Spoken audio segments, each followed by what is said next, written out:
Tonight, we are honored to have Courtney J. Martin, the Deputy Director and Chief Curator at the Dia Art Foundation, here to present her erudite perspective on the work of the artist Robert Ryman. Prior to the Dia, Courtney taught in the History of Art and Architecture Department at Brown University, as well as Vanderbilt. She was Chancellor's postdoctoral fellow at UC Berkeley, a fellow at the Getty Research Institute, and a Henry Moore Institute Research Fellow. She has been recognized with an Andy Warhol Foundation Arts Writers Grant and has worked in the Media, Arts, and Culture Unit of the Ford Foundation in New York. So here they all come.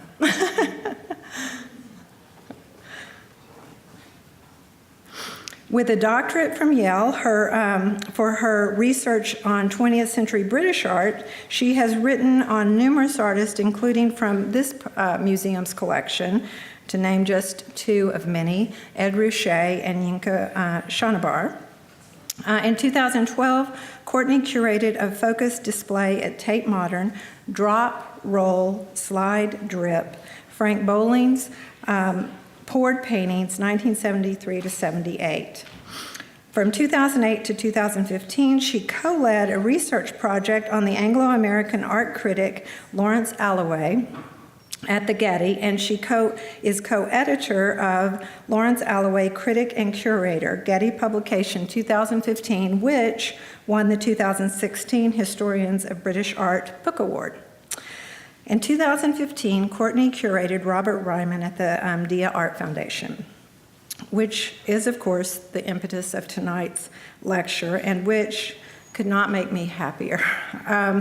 As noted from even this abbreviated introduction, Courtney could have spoken on a wide array of topics, but I was thrilled when she opted for the subject of the Dia exhibition.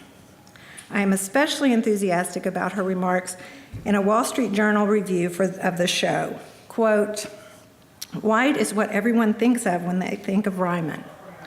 I'm hoping we'll disturb that. With a fresh eye, she instead investigates Ryman's long-time compositional concerns with space, depth, and distance as questions of painting rather than sculpture." So with that in mind, please join me in welcoming Courtney J. Martin.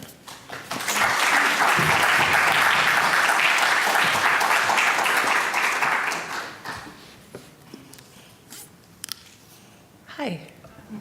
It's nice to see so many friends in the audience. May I ask for the lights to be lowered, please?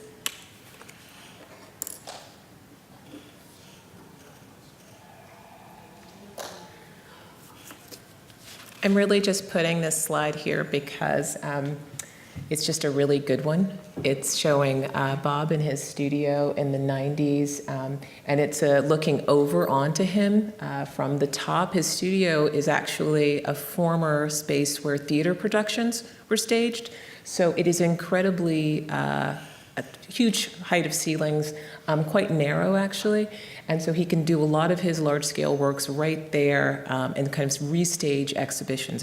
It's a wonderful place. It is a great pleasure to be here at the Modern Art Museum of Fort Worth. I would like to thank Curator of Education Terry Thornton for inviting me to speak in the Tuesday evening series. I'd also like to thank Amy Cardoso for making all of the arrangements for the trip. In early 2015, I was asked to curate an exhibition of Robert Ryman's paintings for the Dia Art Foundation. At the time, I was not a part of the institution as I am now, but I'd long thought about its collection as a part of my own scholarship of the 60s and 70s. When I began thinking about how the Ryman exhibition for Dia Chelsea might take place, I returned to my notes on and memories of other exhibitions of his paintings to think through what I knew about his practice and what I might add to this vast exhibition history. One of my first realizations was that this important American painter had only rarely been shown singly in American museums, and that this show would be the first institutional presentation of his paintings since the 1993 Museum of Modern Art retrospective. Curated by Robert Storr, this show was the most comprehensive exhibition of the artist's work ever held in the United States. It comprised almost 80 works, dating from 1955 to those straight from the artist's studio.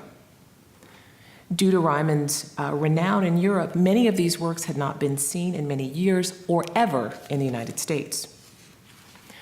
After closing in New York in 1994, the show would travel for a few years to the then Tate Gallery in London, the Reina Sofia in Madrid, the San Francisco Museum of Art, and to the Walker Art Center in Minneapolis.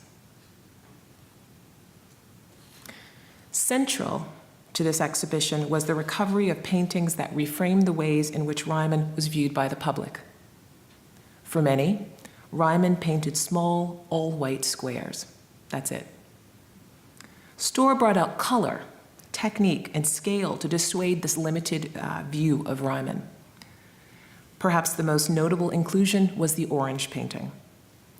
Likely one of his earliest completed paintings, dating from his first years in New York when he transitioned from playing saxophone to being a painter.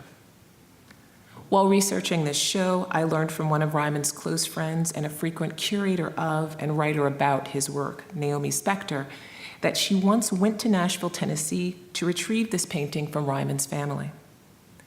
As a Nashville native myself, I was enchanted by the idea that this painting once hung in a home very near my own childhood home before being returned to New York. I think that it seemed to me that the exceptional character of this painting replaced the place of Bob in his family's life, but then when it needed to come back to New York to be shown, they were ready to let it go. I like this as a metaphor. The 1993 retrospective also included a small painting that deeply impacted the artist's ability to make that first leap into art making.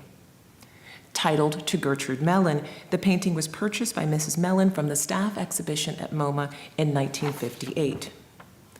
There, Ryman worked as a guard during the day and painted at night. He hung out with Dan Flavin, he'd met Donald Judd, he knew many of the people who were in this circle. The staff show was his first group exhibition, and the sale of the work his first as well.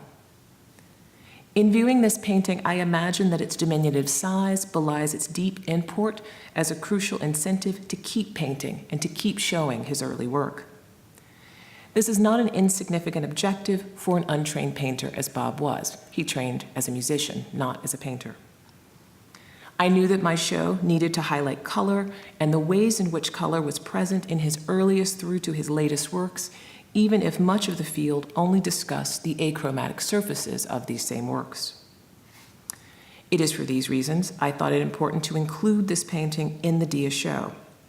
I wanted viewers to know of Ryman's early surfaces, and moreover, I wanted artists of all stages to have a subtle reminder of how often success can be measured in small steps.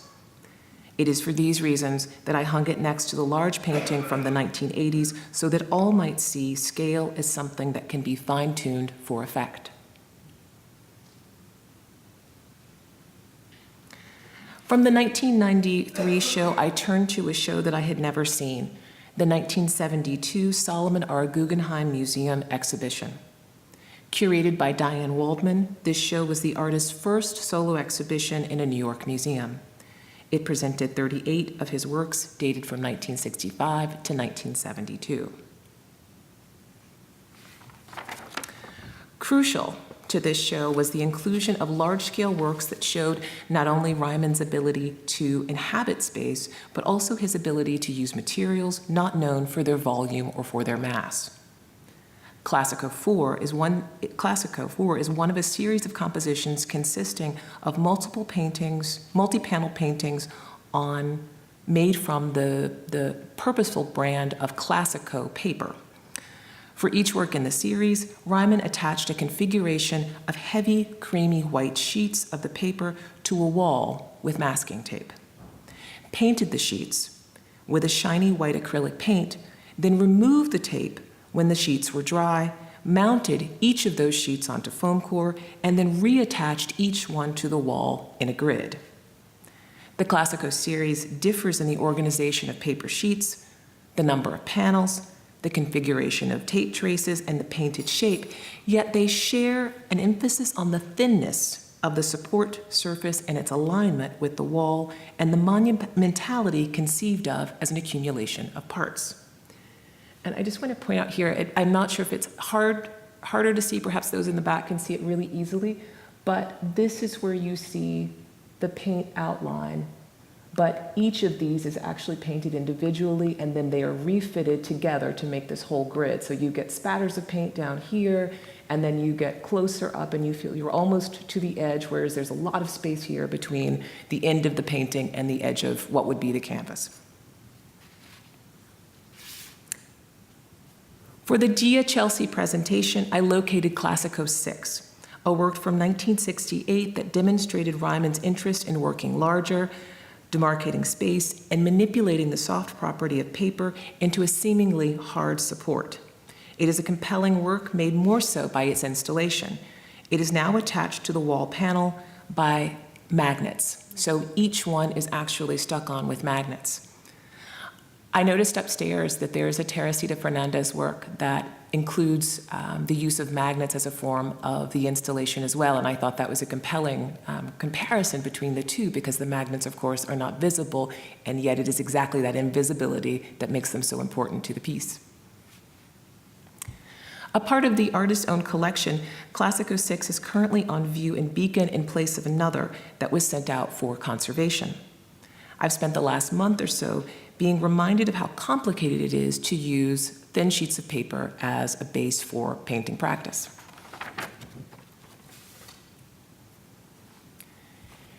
In the back of my mind, of course, Ryman's long relationship with Dia.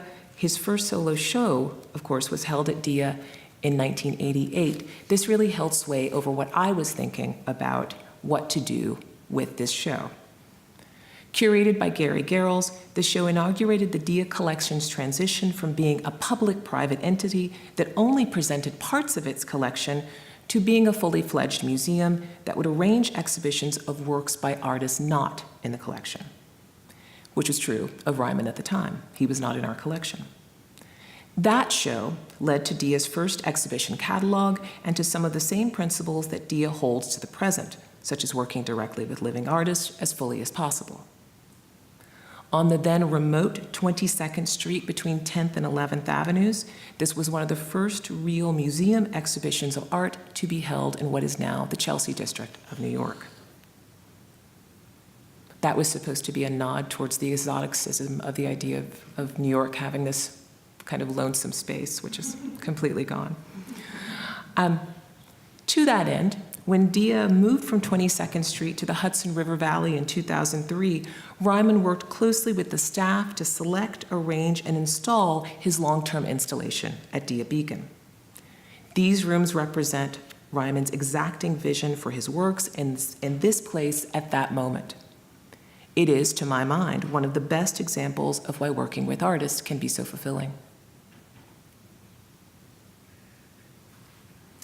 In preparation for the show, I was excited to see so many more of his paintings, as much as I was challenged to think about organizing them in a manner that explained the aesthetic richness presented by this painter and by his exhibition history. I thought of these moments of research, as well as my own memories of having seen the work, as encounters. As such, I spoke to as many people as I could who had seen the 1988 show, because this connection was important to me and I hope to Ryman. The second gallery of the 2015 show exactly replicates how I ingested this work over the course of that year.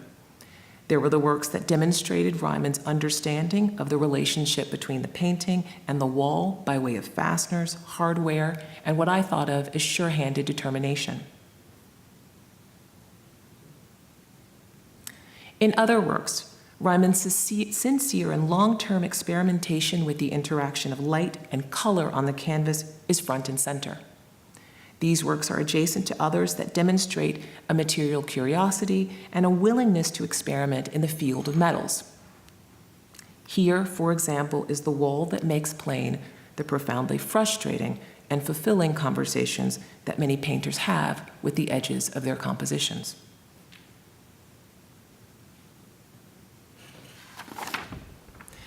The paintings that I selected for the north or back wall of the larger gallery combine some aspect of all of the best attributes of the rest of the objects in the show, I think.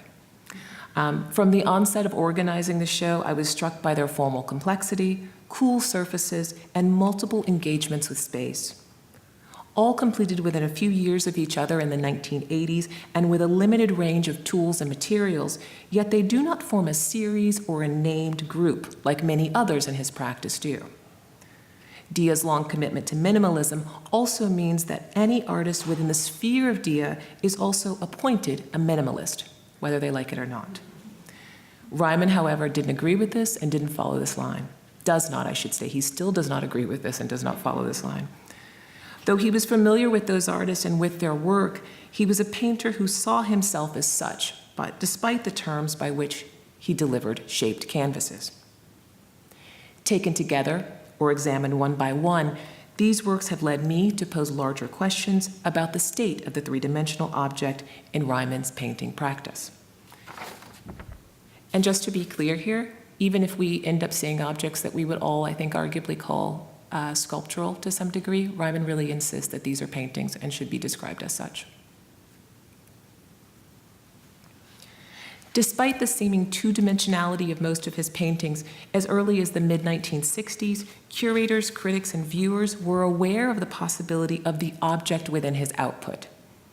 Perhaps the most obvious example of this is the inclusion of Allied in systemic painting, curator Lawrence Alloway's final exhibition at the Guggenheim Museum.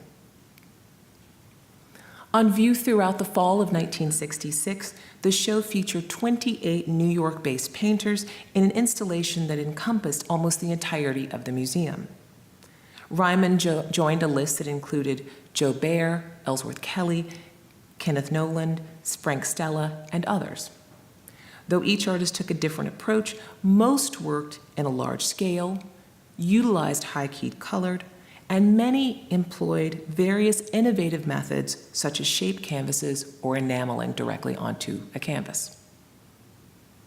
Conceptually, systemic embodied a loose layman's interpretation of systems theory, an interdisciplinary study of order developed in the hard sciences.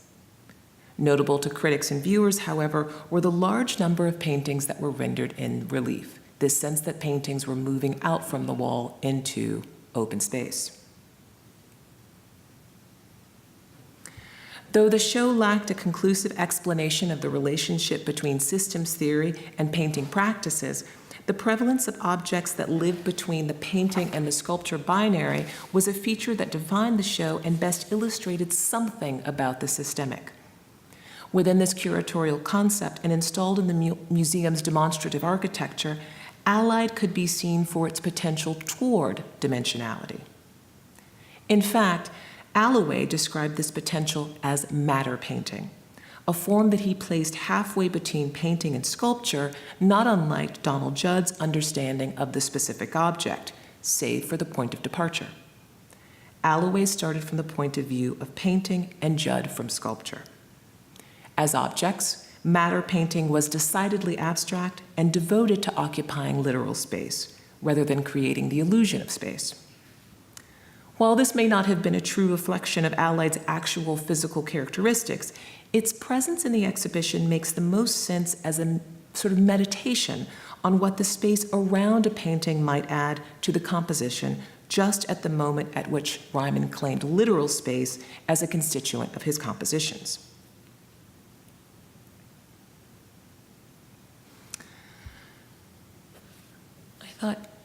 So this is Lawrence Alloway there curating the show, and this is Diane Waldman standing just to the rear of him. She will curate the 1972 show, but at the time she's working as his assistant curator on this show. It almost seems as if that relationship is clear by the way that they're standing, that she's sort of looking over, kind of watching, learning at the time.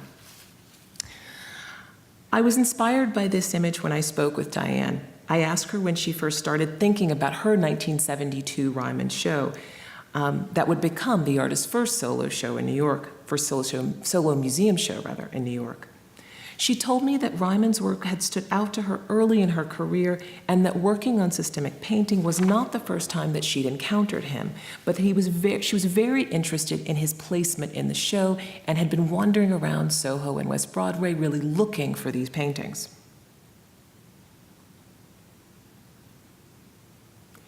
In the early 1970s, Ryman began experimenting with wooden supports.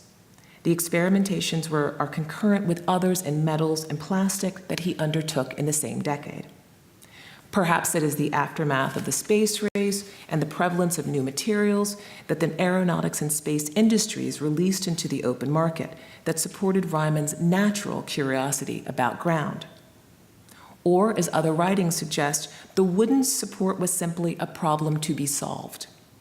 Whatever the occasion or the prompt, Ryman began using pre-made wooden doors as supports. These structures are hollow, thinly constructed, and relatively lightweight. Varese Wall is one such structure. Installed in the first year that Dia Beacon opened in 2003, Varese dates from 1975. By definition, a wall is a continuous vertical structure that defines an area. The scale of a wall often notates its purpose as one of enclosure, shelter, architecture, or decoration, though any of these attributes may be combined for multiple purposes. Despite the suggestion of this title, Varese Wall is not a single structure, nor is it load-bearing, save for the layers of paint that have been applied to it over the years. The painting is actually made of 6 wooden door panels held together by 6 corresponding metal rods, the entirety of which is painted over and sits over 5 blue foam blocks of the type often used to protect objects from another surface, like that of a painting in process resting on an artist's studio floor. Each time the Varese is installed, it must be fully repainted. Measuring 8.5 feet high and 24 feet long, it is objectively large, and for Ryman's practice, one of the largest works that he has completed to date. As you can see in this image, Varese does not rest on the wall. It is braced to stand just over 1.5 feet away from the wall. And its relationship to the wall creates a kind of negative space of just enough width that it can neither be transgressed by a human body nor completely ignored. None of the children who come to Beacon seem to want to ignore it. They like to walk behind it, which they should not be doing. This space, this sort of transgressive space, is as close as I think that Ryman comes to an aggressive gesture or a directive in his practice. In 1975, the year that Varese was completed, was an important one for Ryman. He had a well-received solo show at the Kunsthalle in Basel, and he began experimenting with the fasteners and fittings that would officially make their appearance in paintings in the following year. Here, I show you an example of an early work in which fasteners are to be taken as a part of the whole rather than an added object. And I show you here the fasteners that are actually as much of the work as the paint itself. The presence of the fasteners indicates that we need to look at the wall around the work to see the sides, front, top, and bottom without the limitation of the edge of the canvas. Perhaps we might even look to Varese as a kind of prototype for these works because of its physical projection away from the wall and the visible supports on both its back side and bottom edge. The work's evocative title has a seemingly straightforward provenance. Varese was commissioned by Italian art patron Giuseppe Panza di Buomo for inclusion in his museum-scaled estate in Varese, Italy, thus the Varese Wall. In the interview with curator Gary Garrels that accompanied his 1988 exhibition at Dia, he describes the sculptural feel of Varese as an incident of his process rather than his intent. He intended, as he explained, to make a room in Panza's villa that could allow for the changeable conditions of the northwestern Lombardy region that resulted in the villa's damp walls. He continues with the following, quote, "I was trying to devise a way to line the walls with metal foil because I wanted to paint on wooden veneer panels. I was working on a way to join them together so that they would line the room on 3 sides. Behind them would be the metal foil to keep the moisture off of the wood, end quote. His practical solution to the very real problem presented by the space and its atmosphere was met by a desire to see the piece away from the wall, to see it sit on the floor, to be able to see its surface front and back. He wanted it to be, quote, totally naked, a phrase that I think invites the transparency of the painting's relationship to the space that it inhabits. Here, we might substitute the word naked for literal, or more appropriately, anti-illusionistic. In this and other interviews, Ryman has recounted viewing Panza's estate and its surrounding area where he perhaps encountered the high walls that lined both sides of the hilly road leading away from the city of Varese up to the Villa Panza.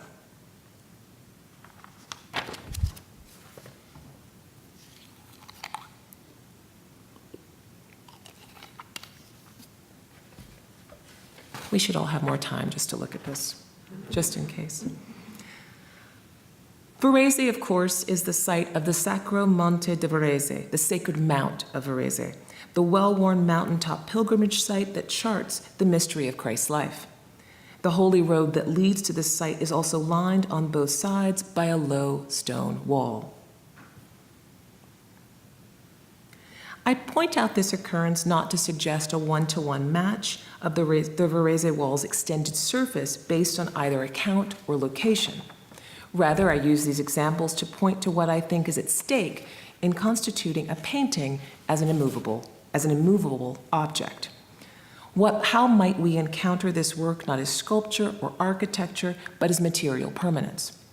How might we construe the significant material renewal required to destabilize that permanence? Though I situated this idea within the context of the three-dimensional, I am now challenged to pay attention to the properties of fixity, duration, and stability as functions of painting. It is helpful here perhaps for me to think about Lucio Fontana's concept of spatialism. First promoted in his Manifesto Blanco of 1946, spatialism was his attempt as a painter to transcend the confines of the two-dimensional plane. In his first manifesto, Fontana announced his goals for a spatialist art, one that could engage technology to achieve an expression of the fourth dimension in a radical new aesthetic idiom that melded the categories of architecture, sculpture, and painting. Fontana's concept might be a constructive way to consider how Varese functions as an architectonic painting, all the while maintaining its medium specificity as a painting in Ryman's understanding. The scale, the active reapplication of paint required to install, and the place name title suggest that Ryman's commission for Panza might have been intended as a site-specific work and/or long-term display for the villa, like the others that remain on site, such as those by his contemporaries and some friends, Robert Irwin, James Turrell, or Dan Flamen.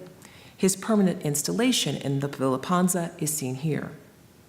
All of their works like his were acquired and installed between 1973 and 1976. It is clear that it was to be a piece with this project. Varese, however, was never installed at the Villa Panza. It was constructed in Ryman's studio where it was propped up by blue foam as he worked on it. The studio adjustment gave him an idea, however, to display it this way. Though commissioned for Panza, it was first shown at the John Weber Gallery in November of 1975. There, Ryman retained the foam blocks partly because they had, through the course of its production, become inseparable for him from any other aspect of the composition. In his words, he said, he described it as being so used to these foam blocks that they are part of the painting. I just couldn't see it any other way, end quote. Within their compositional function, there was also practicality. In the same passage, he notes that the floor of the Weber Gallery's space at 420 West Broadway in Manhattan's Soho was uneven, so the foam blocks doubled back to their original function as a way to stabilize the large painting. I show this earlier image of Weber's gallery so that you have a sense of the floor. Unfortunately, the image that actually shows the Varese wall makes it look as if the floor is perfectly fine. What Ryman didn't say about Weber's gallery was that it was one of few in Soho in which his large pristine work, I should say, could have been shown. Other galleries in the area were either smaller or less finished. They lacked the physical depth in their space to be able to show the work adequately. The space between the real wall and the wall of the work would not be realized, and the object and the distance that viewers would need to view it was also not available. In addition to serving as a kind of beta model for the later works with fasteners, the Varese wall is also an antecedent for the group of three-dimensional paintings that Ryman completed in the 1980s.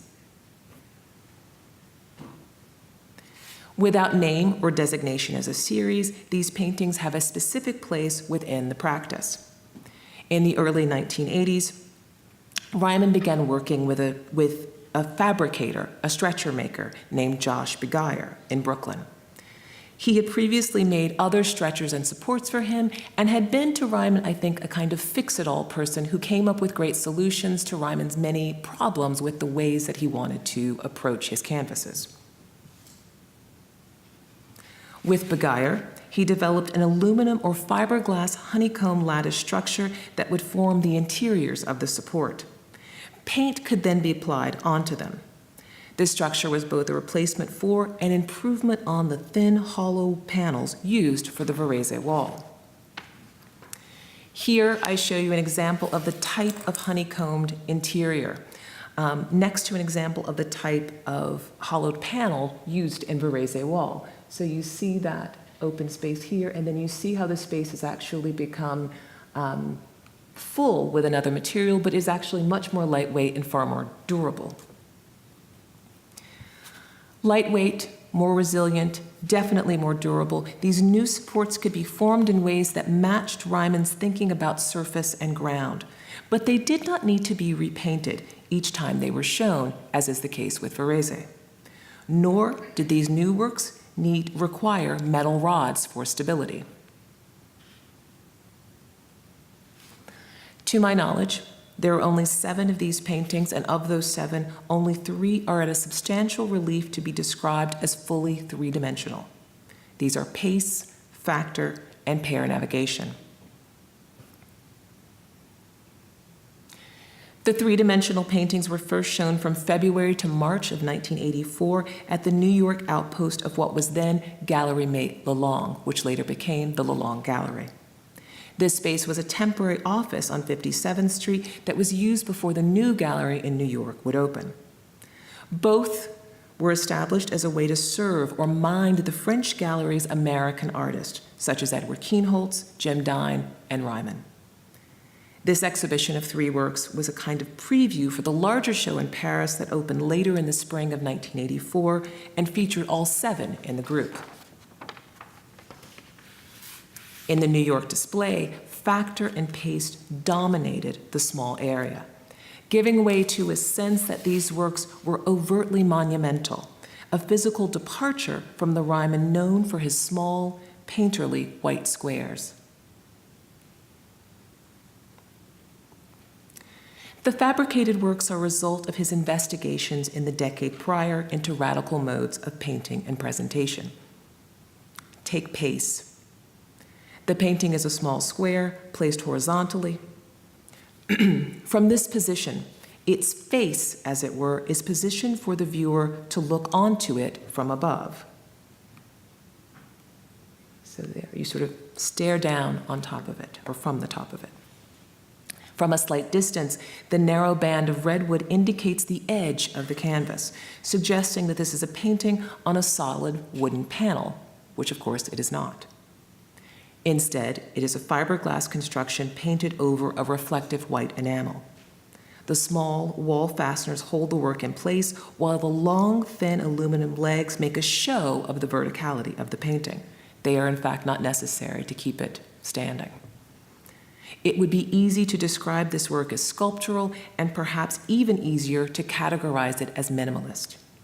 It is fabricated, composed of raw materials, new materials, and streamlined in a manner that supports a generalized understanding of that period of artists and the objects that they made. But pace and factor and pair navigation beside it were conceived, composed, and displayed in the 1980s, well after the origins of minimalism would have allowed it to exist without acknowledging its discourse. Let me be clear. I do not think that Ryman is trying to make minimal objects, nor do I think that he is trying to periodize his output.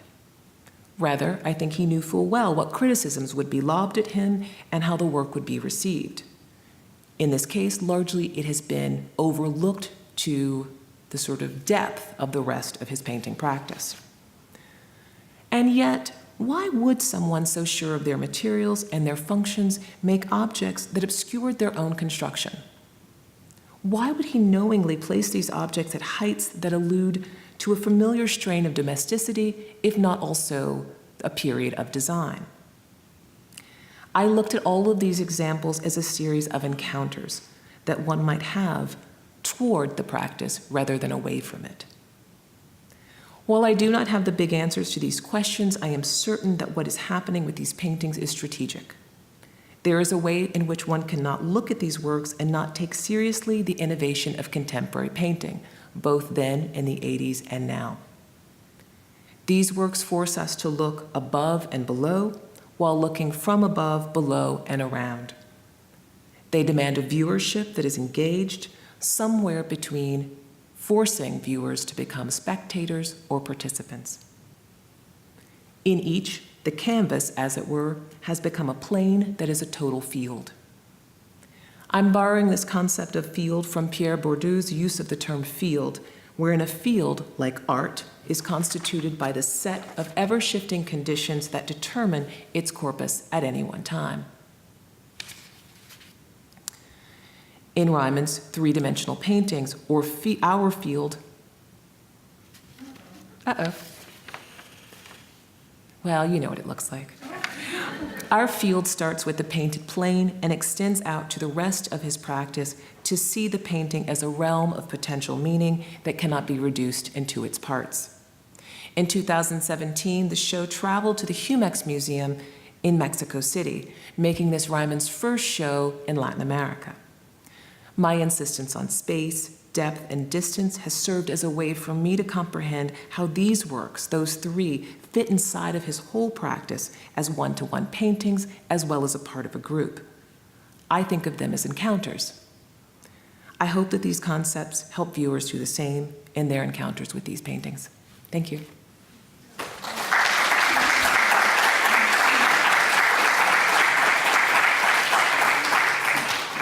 Ryman was too powerful. He just turned it off. I'm happy to take questions if you have any.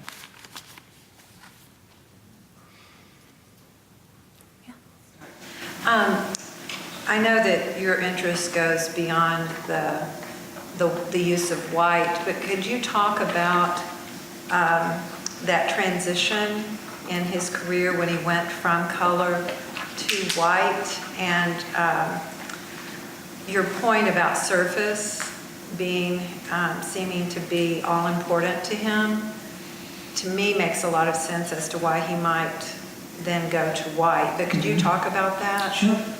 So I think that one of the things that's often really confusing about the work is that they are not just white. They really aren't. So the first thing is that there's always underpainting. And if you get really close, which you're never supposed to do, of course, and I don't advocate this, but you can, that you really see how much he's underpainting and how many layers of paint there are. There are vibrant colors, blues, greens, yellows in the late 60s. In the sort of 70s into the 80s, you get this sort of maroon color that's like almost dark. You know, like it's going towards black sometimes. You move from the early sort of what I would call the sort of seafoam green kind of colors that you'll see from the late 60s into the 70s, and then in the 80s they'll return, but there'll also be navy blues as well. Lighter reds will show up, and then there is, of course, the orange.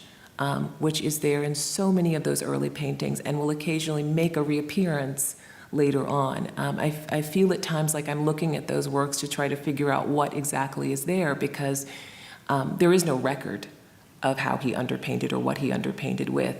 And the people who have looked at this and really asked questions don't get good answers, which I think is even better, that he is sort of, he's always refused to really answer that question, forcing you to find the answer for yourself. So if you keep looking, you will find it. So I think that there is never so much a transition to white. I think it's more so that the white is working as a kind of top coat underneath all of these other things. And if you were to compare the sort of whites to white, you'd get this, you'd get a real gradation. So some of the whites are really sparkling and sort of optic white, like that paint color, that kind of white, a titanium white at times. Some of the whites are dull and they're gray and they almost look sort of muddy and brown at times. Some become really creamy and they almost feel as if they have sort of warm caramel kind of undertones. So I think that if we were to all see them kind of lined up, you would see that they're never actually white. But I think it would also give you a clue to the fact that the white is really there to make you see the other colors. But you've got to be willing to look. I think one of the things that we all do is probably not stand there and stare long enough. And I think you will get all of those colors if you're willing to do it. There was a first part of your question that I didn't answer properly. Well, I'm wondering about well, it sounds like that white operates as a way to cover up so that you then investigate the full depth of it. But I'm wondering about the relationship of using white, even as that top layer, the relationship of that with his interest in surface. I mean, it makes you realize, this is such a poor example of what these works really look like. Some of that work is so densely painted that it looks as if it's been, quite worked physically over and over. Some things are really lightly painted. The work on paper that I showed you feels like a wash at times, and then the splatters of paint that are in that same work feel as if they've just kind of been piled up onto the canvas. So there are real purposeful maneuvers between the depth of paint, the way that the paint textures function. There are several paintings in which different textured levels, so you will have sort of paint feeling kind of brushy going in one direction, and then you'll have paint that feels almost as if it's been smoothed by a palette knife going in the same direction, and they'll be side by side. So what you do really get to see is that variance in texture, the variance in so the amount of material on the canvas, and the way in which that forces you into a conversation around depth with those works. One of the things that's great about the three-dimensional paintings is that they are so flat, and yet they are three-dimensional. So he's playing then again with our experience of what the paint looks like, right at that surface level. Anne? Courtney, if you don't mind if I ask you a question about your curatorial practice Okay. in relationship to Ryman. I was very curious or struck by your what I would just call generosity and dialoguing with the curators that had worked before on Ryman in the previous exhibitions. And it didn't strike me as a way of like, I have to come up with something new or I have to, but it was like a kind of, a generosity, a respect, and wanting to learn from them. And then I started thinking, is that partly because you're thinking about the ways in which those curators are in a dialogue with the artist, and that in fact, it's more than it's a dialogue that could continue to shape his practice through those exhibitions. So then that kind of brings me to you today and your intervention or your impact or your dialogue. And have you had enough distance to think about that, or maybe not? Maybe we don't get that benefit. It's somebody who comes after us. I have absolutely no distance from these works. I can tell you in how many hours from today that I'll be able to see them again, because I'll go to Beacon on the 7:37 train on Thursday morning, and that'll be my first stop before I actually go and put down my bag or do anything. I'll stop by and see them. I feel as if, like we're friends and that we need to check in with each other. I mean, I feel quite strongly about them. But I've known these paintings for much of my life. And so it's not so much that, as an art historian, I was driven towards them. It's just that, being introduced to them as a child, I think meant that they seemed so wonderful and comfortable. I was frankly very shocked when I got to college and realized that people didn't like them or that they had criticism. I just couldn't imagine, what would you be critical of? I mean, I think in some ways I still do have that feeling, even though obviously, I hopefully have enough nuance as an art historian to know a bit more. But, that my attraction to them happened very early, and so there is that part. I have to say though, Anne, honestly, I learned so much from the curators that I spoke to, and there are many other people that I spoke to as well, but it was also incredibly self-serving. Those people are so smart, and they had written about not just these bodies of work, but all kinds of other things that I, was incredibly interested in. And, you might say I used that as an end to be able to talk to them. And I continue to still, probably much to their annoyance, continue to try to talk to them about everything that they're working on because I'm fascinated by the way that they make things. I think now we're really comfortable with the idea that art historians have moved into a field or sort of area, subfield, called exhibition history. But I would say that I was just as interested in reading probably more theoretical concepts of art history, critical understanding of art history as I was curatorial understanding of art history as I developed as an art historian, and I still am. And I still look at people's shows trying to think through, what they might have made, why these decisions are being made at this moment, what they're doing here versus there. I still am fascinated by that. Yeah. I'm struck by how prominent his signature is as a visual element in his very early work. Does it gradually disappear, or is there an epiphany he has that signature is going to interfere with It disappears, it comes back.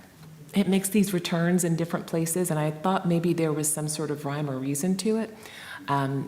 Paste Gallery under Susan Dunn have just closed a Ryman drawing show in New York, and that show has a work that I had never seen before, where the signature is basically the total canvas, and it's technically a drawing, but it's it is made with not just paper and not just graphite. And so the signature essentially starts in one corner and goes all the way through, and the canvas is only this big, so the signature takes up the whole thing. And when you step back just a bit, though, you can't actually read each of those letters distinctly as letters forming a word. They look more just like abstract forms. So the M feels like a kind of mound, the Y becomes almost a sort of diagonal in the work. I mean, it's compelling. I have no real answer about how and why the signature functions, other than I do think that like everything else, it is incredibly intentional. And when it completely disappears from the works, like it is not, on the surface of any of the Classico series of paintings, I don't know if it's to make us then ask where it went. I don't know if it's just to draw our attention to something, the loss of something, or as much as it's maybe, some other compositional device that we haven't yet clued into. But if you find out.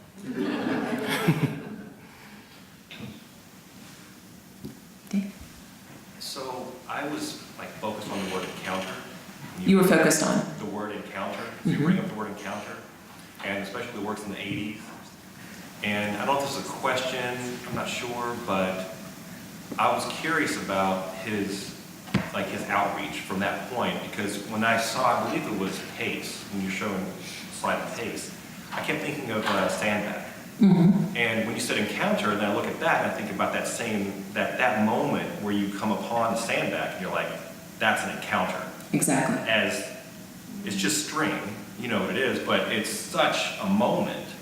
And I was curious about his outreach, if you see or can speak on who went back to him.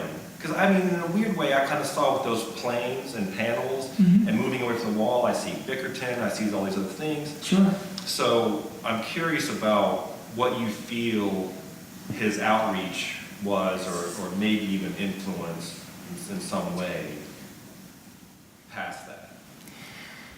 I don't, it's funny, I don't know. In some ways, yes, I always think that I'm sort of counting the influences on people's work, and I think that's one of those things that I did a lot in teaching, particularly in studio visits with younger artists, saying, go see this, you're already, you're thinking about this thing, go see one way that it's been solved to come up with your own way. I don't know what people who were making sculpture think of those works. I know what people who made sculpture at the same time, so his peers, I have some sense of what, you know, they thought about the work. This is the sense that it might be late, right, because it is happening in the 80s. But I don't get this idea that there is much of a dialogue around them. I mean, you know, a couple of those works were shown in the '93 show. None of the reviews of that show mentioned them. It's like they just didn't exist. You know, one is shown in the catalog, the other ones are not. The Mate Lalonde show that was in Paris, not the one that was in New York, but the full show that was in Paris, you know, I think people were really attracted to the other paintings. There seems not to be the sort of attraction to those three-dimensional paintings in the same way. They've never been shown outside of that commercial show. They've never been shown on their own, and they've never been understood by Ryman or by anybody else as being a real series. And yet they so clearly speak to that.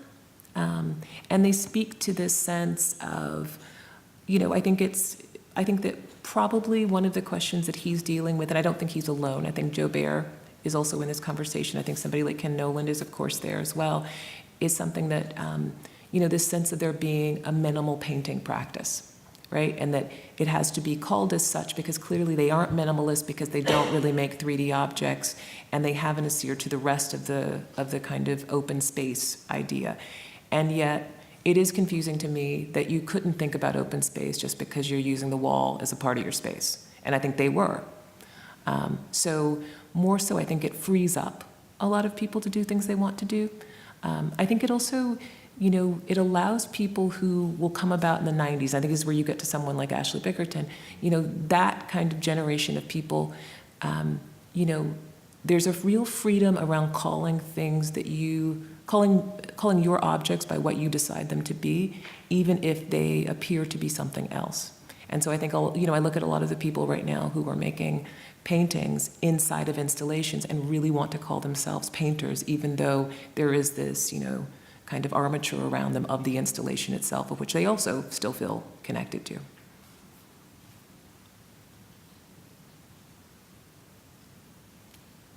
Thank you very much.